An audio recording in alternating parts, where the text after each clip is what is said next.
9:48 de la mañana y le estamos dando la bienvenida y los buenos días a Ariela Peralta, presidenta de la Institución Nacional de Derechos Humanos. Bienvenida y gracias por aceptar nuestra invitación. Al contrario, muchas gracias por invitarme. Bueno, la invitación, Ariela, tiene un poco que ver con lo que hace muy pocas horas atrás nos decía Nano Fole. ¿Recuerdan ustedes cuando emitíamos declaraciones del comisionado parlamentario para las cárceles?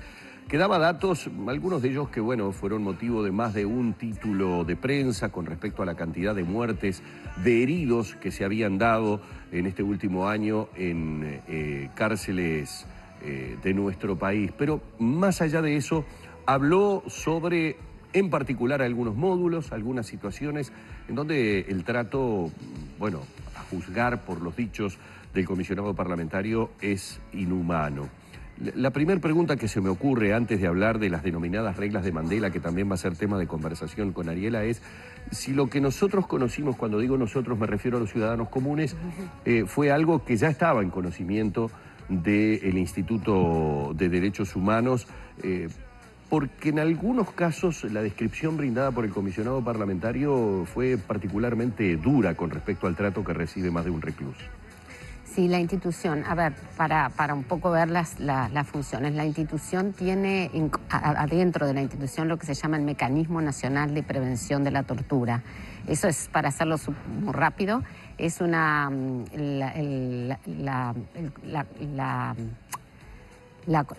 convenio de Naciones Unidas para la prevención de la tortura, de tratos inhumanos, crueles y degradantes. La Convención establece un protocolo facultativo y ese protocolo establece la creación de mecanismos nacionales de prevención de la tortura. Si el país ratifica el protocolo, está obligado en 2 años después de la ratificación a crear un mecanismo para prevenir situaciones que puedan ser malos tratos, tortura. Y el último artículo de la Ley de Creación de la institución colocó el Mecanismo Nacional de Prevención en la Institución Nacional de Derechos Humanos. Entonces nosotros lo que hacemos a través del mecanismo es un trabajo más de prevención, o sea, hacemos visitas no anunciadas, es el primer instrumento internacional que creó mecanismos nacionales, porque en general cuando visitan los relatores o visitan los miembros de Naciones Unidas tienen que pedir permiso al país para visitar. Estas visitas son no anunciadas y son inspectivas para prevenir situaciones que pueden generar. La institución empezó a funcionar el 22 de junio del 2012, entonces en los primeros 4 años que estamos cumpliendo ahora, dado la creación institucional, una institución nueva, ¿no? Crearla, generarla, que es un proceso en continuidad, se dedicó más a niños, adolescentes en conflicto con la ley y ahora en hogares del INAU, que pueden estar, como se llama, hogares de protección. Ahí, bueno, el Mecanismo Nacional de Prevención, la institución visita esos lugares y encuentra situaciones disímiles, ¿no? Hay situaciones que están mejores, hay situaciones muy complicadas. Ustedes se habrán acordado de Colonia Berro, se habrán acordado de denuncias que incluso la institución hizo de oficio. Ahí, sobre todo, con la administración anterior del INAU, manteníamos un diálogo, lo mantenemos hasta ahora, tenemos reuniones de trabajo, pero fue muy complicado. O sea, había situaciones como las de Berro, otras situaciones que eran parecidas.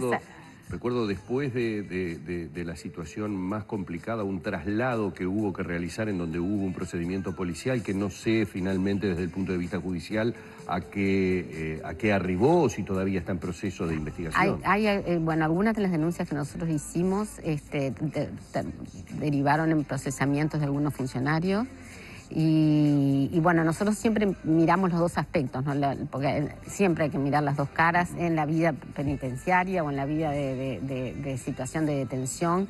Siempre está el funcionario con todo lo que significa las condiciones de trabajo y lo que significa trabajar en el encierro y las personas privadas de libertad.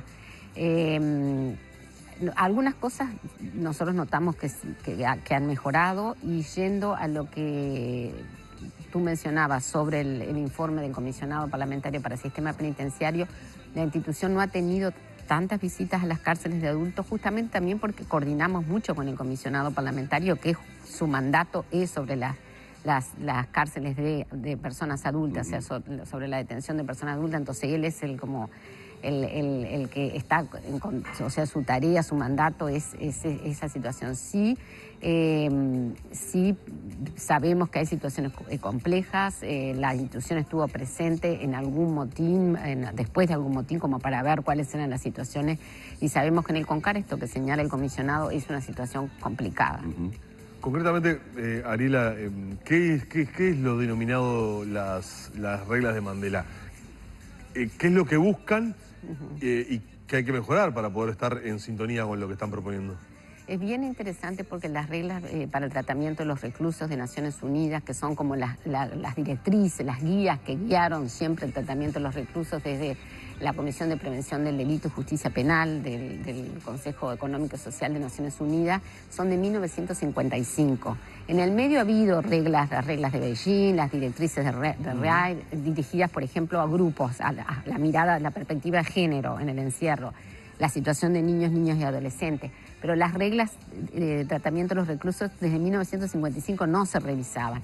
Hubo una iniciativa y en el 2015 se aprueban las reglas del tratamiento de los reclusos que se revisan y se les llama las reglas de Mandela, bueno, en reconocimiento a Nelson Mandela y al Día Internacional de Mandela, que es el 18 de julio.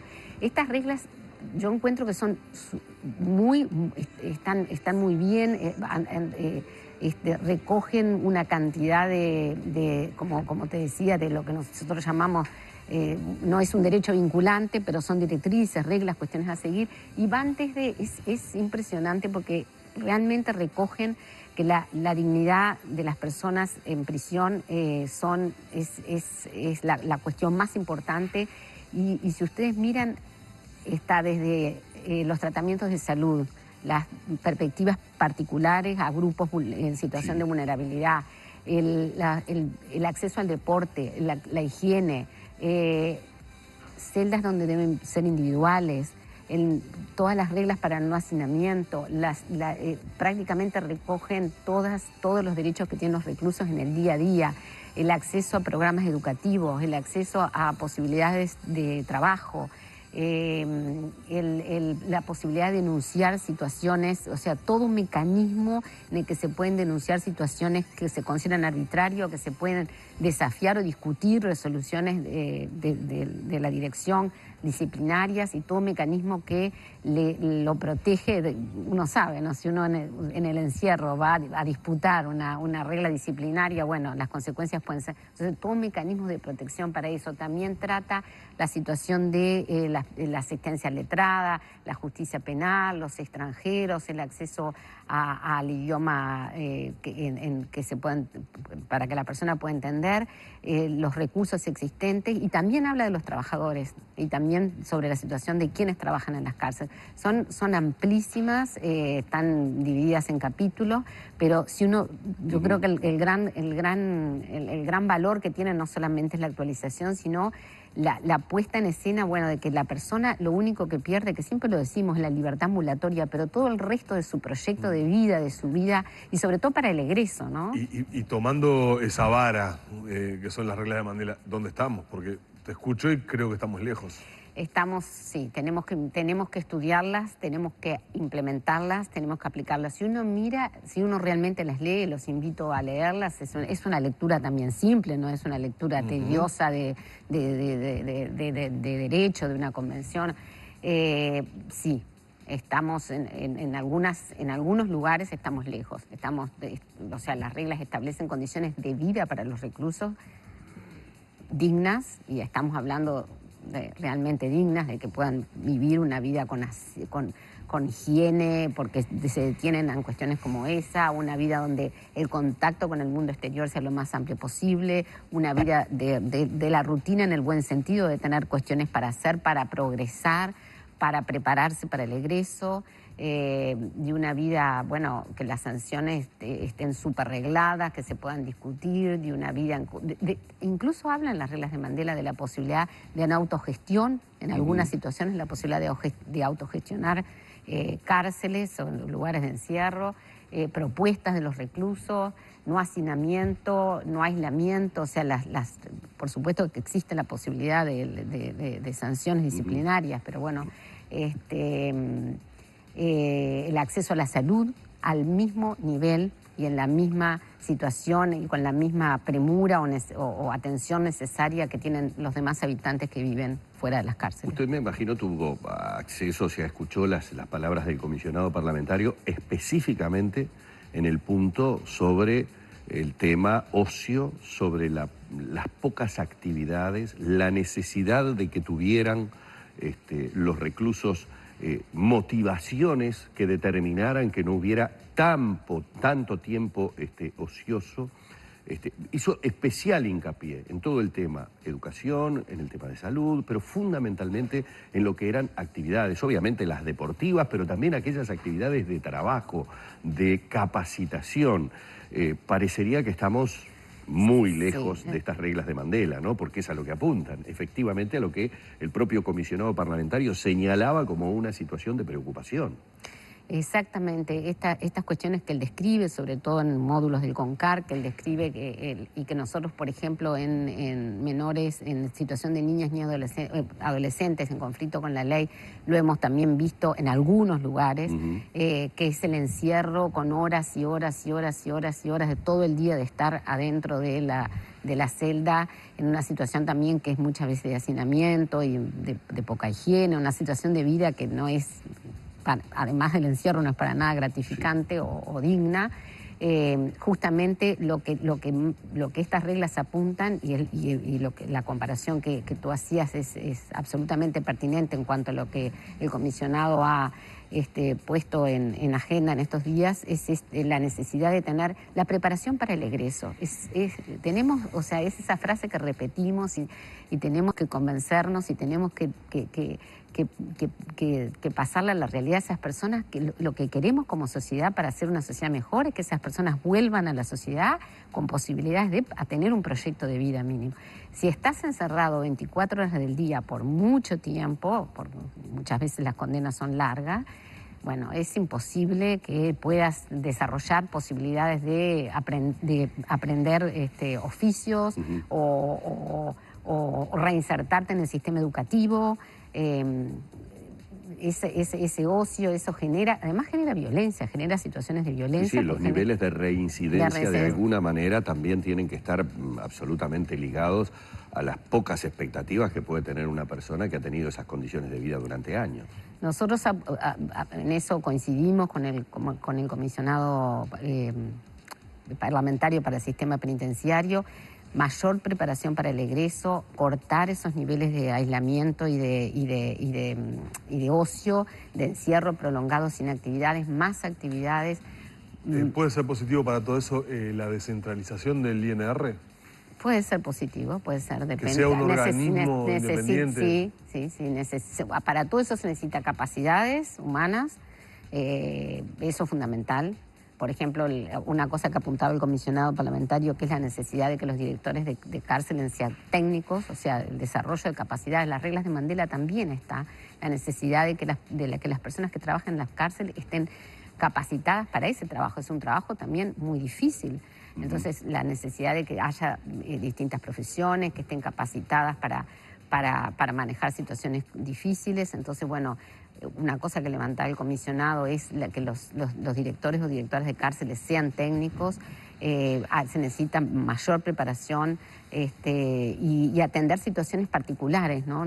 Hay que mirar eso que nosotros decimos, la perspectiva de género, la perspectiva... O sea, hay situaciones que son particulares y que requieren una atención especial. También está en la regla de Mandela esa mirada peculiar a situaciones... Ariela, tú decías con respecto al trabajo del instituto, de la Institución Nacional de Derechos Humanos, que realizó visitas, podríamos denominar sorpresivas, porque así está establecido, no la visita programada, sino la visita progresiva, pero que habían puesto el foco especialmente en este último año, en este último tiempo, en dependencias del INAU. ¿Es dable pensar entonces que estas visitas sorpresivas puedan darse a instituciones carcelarias como por ejemplo el CONCAR en los próximos días? No tenemos ninguna planificada y además si fueras como son sorpresivas...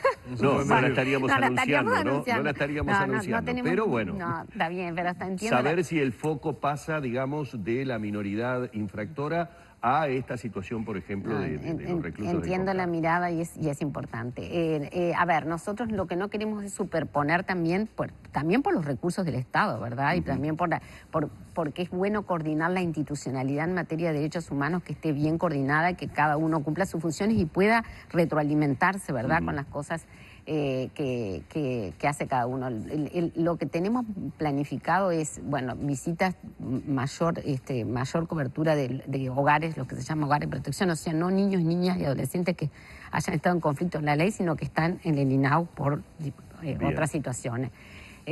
También las situaciones, porque una peculiaridad que tiene el protocolo facultativo de la Convención contra la Tortura es que habla de personas detenidas o personas que no pueden salir del lugar donde están por distintos motivos. O sea que no quiere decir necesariamente en nuestra cabeza procesadas, penadas, privadas de libertad. Puede ser, no sé, de una comisaría una persona que esté detenida, claro, como y puede hay ser infinidad de hogares del INAU exacto. que no hay nadie que tenga ningún conflicto con la ley y están Exactamente. privados de su libertad por diferentes motivos. Exactamente. Estamos enfocando también a futuro en en hospitales psiquiátricos, porque estamos trabajando el tema de salud mental en la Institución Nacional de Derechos Humanos.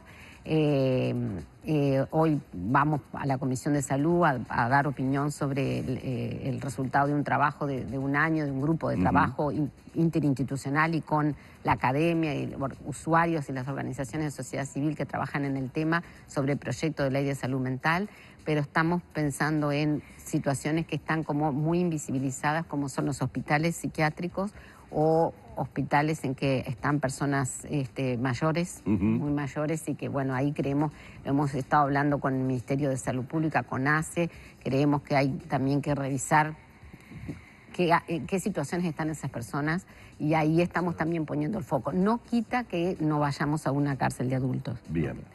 Muchísimas gracias, Ariela, por estos minutos. Hemos estado con Ariela Peralta, que es presidenta de la Institución Nacional de Derechos Humanos en nuestro país. Está inaugurando el título.